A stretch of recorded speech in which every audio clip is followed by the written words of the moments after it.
Praise the lord. హల్లెలూయా. దేవుని పరిశుద్ధ నామానికి మహిమ కలుగును గాక. క్రీస్తునందు నా ప్రియమైన దేవుని బిడ్డలను మీ అందరికీ ఉదయకాలపు శుభములు తెలియచేస్తున్నాం. ప్రియమైన దేవుని బిడ్డలారా, ఎలా ఉన్నారు? మన యొక్క ప్రభువును రక్షకుడు అనుదినము తన కృప చేత తన ఆత్మచేత మనల్ని నింపి దేవుడు ఈ విధంగా సంరక్షించి నడిపిస్తున్నారు. మీ యొక్క ప్రార్థనలు, దేవుని కృప నిన్నటి దినం జరిగిన సేవకుల కొడుకును ప్రభు ఆశీర్వాదకరంగా నడిపించారు. దేవుడు అద్భుతం చేసి ప్రతి సేవకుల్ని తీసుకొచ్చి ఆయన తన కృప చేత నింపి ఆయన బలపరిచి నడిపిస్తున్నారు. అందుకు దేవునికి మహిమ కలుగును గాక. మరి సమయంలో మనం దేవుని యొక్క లేఖన భాగంలో నుండి కొన్ని మాటలు మనం ధ్యానించుకుందాం. సో దేవుని యొక్క వాక్యంలో మనం గమనిస్తున్నాం రకరకాలైనటువంటి మాంసాపేక్షను గురించి, లేకుంటే మాంసాన్ని తినేటువంటి జంతువులు కావచ్చు, మనుషులు కావచ్చు, మనం చూడవచ్చు. సో మనం అక్కడక్కడ వింటుంటాం మ్యాన్ ఈటర్ అని అంటాం. మ్యాన్ ఈటర్ మనుషులు తినే పులులు, సింహాలు, చిరుతలు, ఈ ఎలుగుబంట్లు, ఇవి కొన్ని మ్యాన్ ఈటర్స్. అంటే మనుషుల్ని తినడానికి అవి సిద్ధపడిన తర్వాత ఇక ఏ జంతువులు దొరికినా పెద్దగా వాటిని ముట్టుకోబట్ట, ఇక తప్పని పరిస్థితుల్లో అయితే ఆ జంతువులను తింటాయి.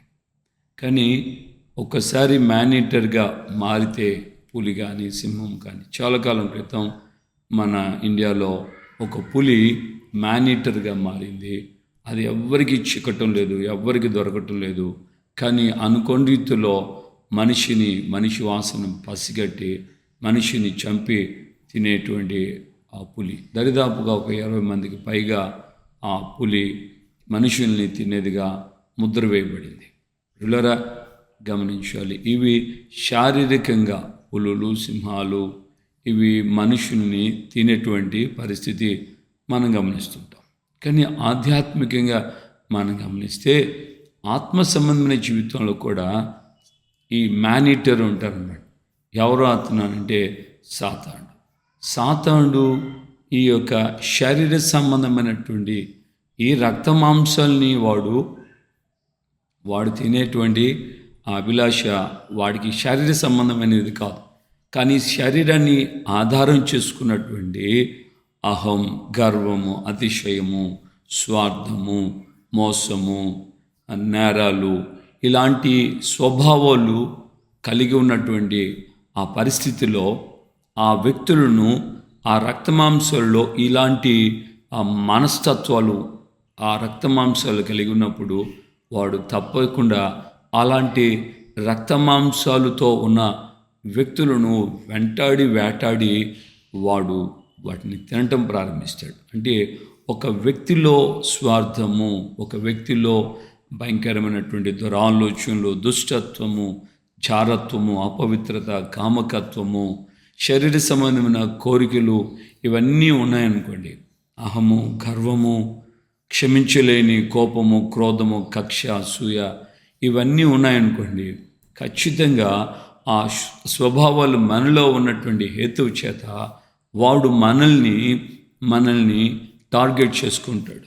అప్పుడు మనల్ని ఆ స్వభావాలతో వాడు మనల్ని మింగటం ప్రారంభిస్తాడు.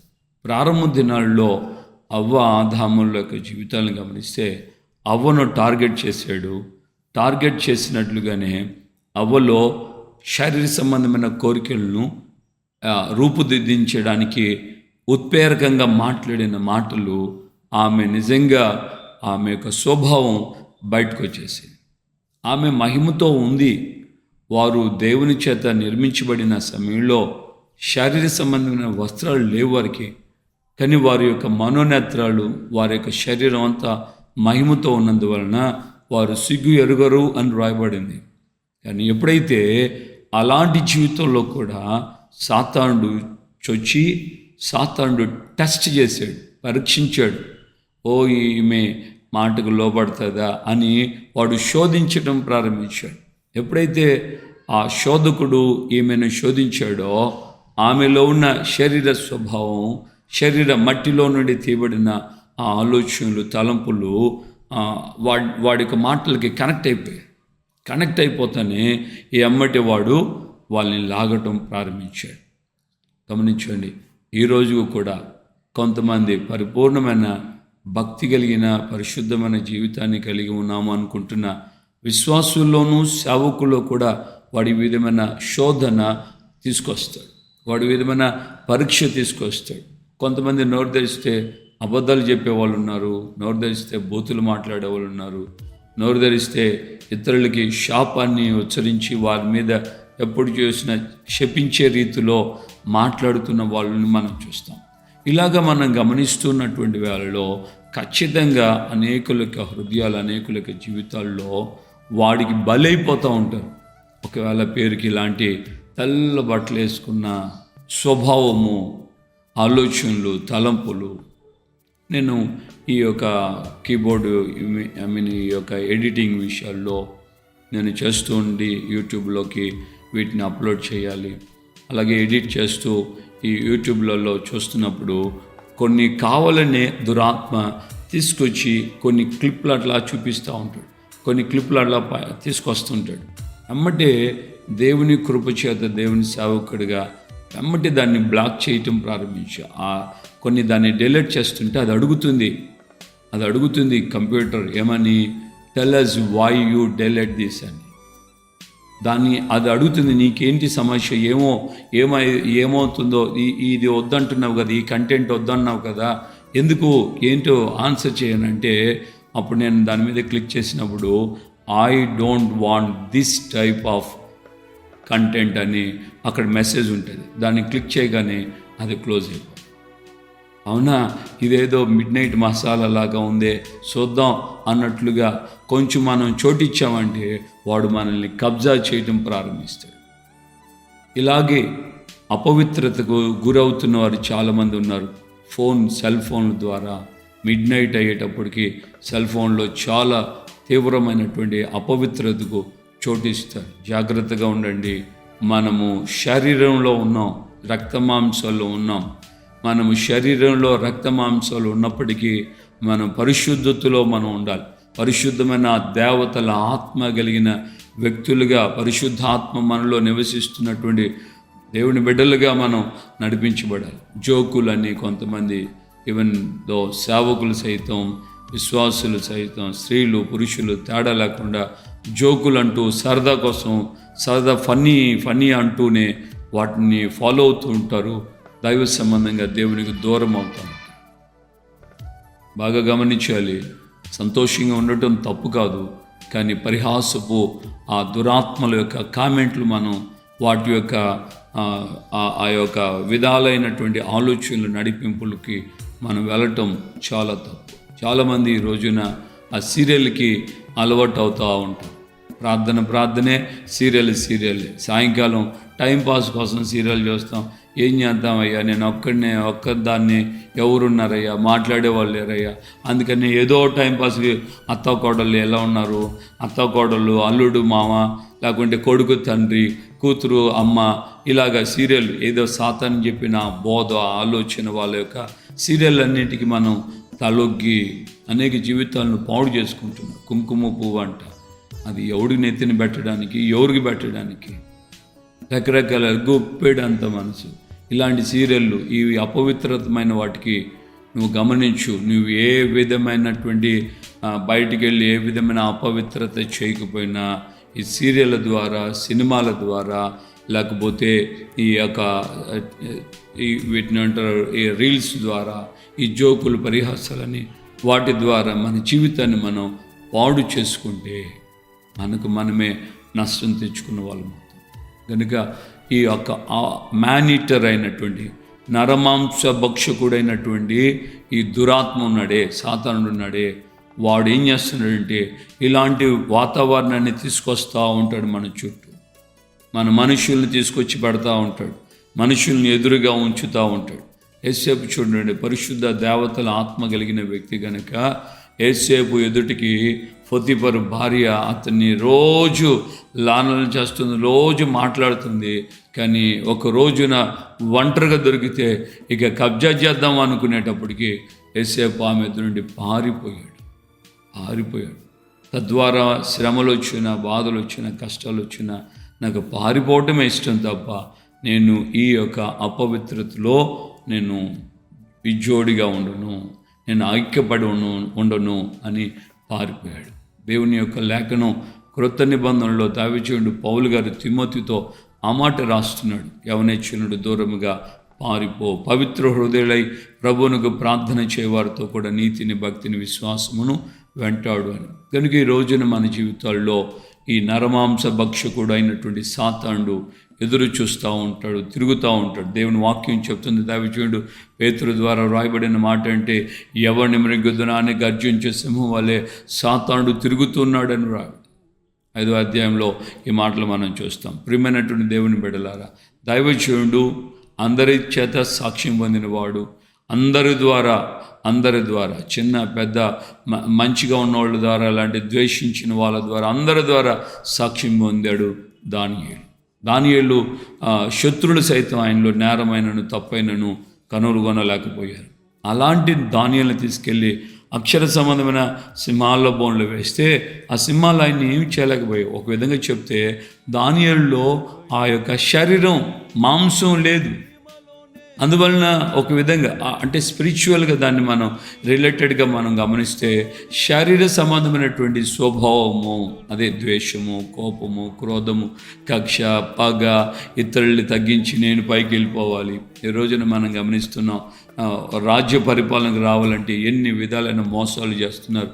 పెద్ద అధికారులుగా ఉన్నవాళ్లే, మంత్రులు, ముఖ్యమంత్రులు, ప్రధానమంత్రులు, ఇలాగ ఎన్ని భయంకరమైన రీతిలో. ఒక అతను నాకు చెప్పాడు, ఒకరిని తొక్కి వీడు పైకి వస్తాడు, ఇది రాజకీయం. ఇలాంటిది ఇప్పుడు మనం అనుభవిస్తున్నటువంటి అనుభవాలు, ఇటు స్టేట్లో కానీ అటు సెంట్రల్లో కానీ. అతను చెప్పాడు, నాకు మంచి అనుభవం కలిగిన వ్యక్తే. అతను చెప్తాడు, ఇదిగో 2-3 వాడు టార్గెట్ చేస్తాడు, ఇలాగ వాళ్ళ మధ్యలో గొడవలు పెడతాడు, వాళ్ళ మధ్యలో వీడు చూస్తాడు, వాళ్ళందరినీ తొక్కేసి వీడి పైకి వస్తాడు. ఇది ఈ రోజున మన దేశంలో జరుగుతున్న రాజకీయం. వీళ్ళరా సాతానుడు కూడా అలాంటి భయంకరమైన రీతిలో మనల్ని దగ్గరకు వచ్చి శోధిస్తూ ఉంటాడు. కానీ దానియేలులో మనం గమనిస్తే, దానియేలు నేరమైన తప్పైనా ఏది కూడా చేయలేదు అని దేవుని యొక్క లేఖనంలో మనం చూస్తున్నాం. మరి ఈ రోజున ఇంతకాలపు భక్తిలో, ఇంతకాలపు విశ్వాస జీవితంలో మన పరిస్థితులు ఎలా ఉన్నాయి, మనం ఎలాగ ఉన్నాం, ఎలాగ మన జీవితాన్ని కొనసాగిస్తున్నామో ఒక్కసారి మనల్ని మనం పరిశీలించుకోవాలి. సో జాగ్రత్తగా ఉందాం నరమాంస భక్షకుడైన సాతాను విషయమై. సో ఈ విషయాన్ని ఈ రోజున మనం మనసులో ఉంచుకొని ప్రార్థన పూర్వకంగా మనము శారీరక సంబంధమైన ద్వేషము, కోపము, క్రోధము, కక్ష, పగ, ఈ యొక్క స్వార్థము, కుళ్ళు, కృతంతాలు, ఇవన్నీ ఉన్నాయి కదా సాతాను యొక్క సంబంధమైన కార్యక్రమాలు. యేసుప్రభు కూడా ఆయన సజీవుడిగా ఉన్నప్పుడే ఆయన అంటాడు, ఇదిగో ఈ లోకాధికారి నా దగ్గరికి వస్తున్నాడు, వాడికి సంబంధించింది ఏది కూడా నా దగ్గర లేదు. అందుకని ఆయన కపాలమనే ఆ స్థలమునకు సిలువను మోసుకొని వెళ్ళినప్పుడు ఆయన ఎప్పుడు కూడా అక్కడ ఆ కపాలం అంటే ఒకటి పుర్రెనే కపాలం అంటారు కదా. అందులో మెదడు లేదు, అందులో ఏ విధమైన మాంసం లేదు, కన్ను లేదు, ఏమీ లేదు. అందువలన ఆయన అక్కడికి సిలువను మోసుకున్నప్పుడు సనగలేదు, దేవునికి వ్యతిరేకంగా మాట్లాడలేదు, సంపూర్ణంగా సమర్పించుకున్నాడు. ఇదిగో నీ చిత్తం చేటుకు నేను వచ్చానని దేవునికి అప్పగించుకున్నాడు. తద్వారా యేసయ్య దేవుని యొక్క సన్నిధిలో, వాక్యంలో మనం గమనిస్తున్నాం, రోమపత్రిక 1వ అధ్యాయంలో ఆయన మృతుల్లోండి తిరిగి లేచడం వలన దేవుని కుమారుడిగా ప్రభావంతో నిరూపించబడ్డాడు అని. హల్లెలూయా. అలాగే సింహాలో బోనులోండి బయటకు వచ్చిన తర్వాత దానియేలు గొప్పగా హెచ్చించబడ్డాడు అని రాబడింది. ఈ విధమైనటువంటి అనుభవాలు గుండా మనమును ముందుకు వెళ్తే మన యొక్క ముగింపు ఏంటంటే, మనము కూడా దేవుని సన్నిధిలో మహిమలోకి ఆయన మనల్ని చేర్చుకుంటాడు. ప్రభు ఆ విధమైన కృప మనకు అనుగ్రహిస్తూ మనల్ని నడిపించునుగాక. ప్రార్థన చేసుకుందాం. ప్రేమాస్వరూపి మీ పాదాలు స్తోత్రాలు. ఈ కాలం ముందు నాయన, ఇదిగో ఈ విధంగా నా ప్రభు అయ్యా మ్యానిటస్ గురించి, నరమాంస భక్షకుల గురించి, అయ్యా నరమాంస భక్షకుడైన సాతాను గురించి మాతో మీరు చెప్పిన చక్కటి మాటలను బట్టి స్తోత్రం.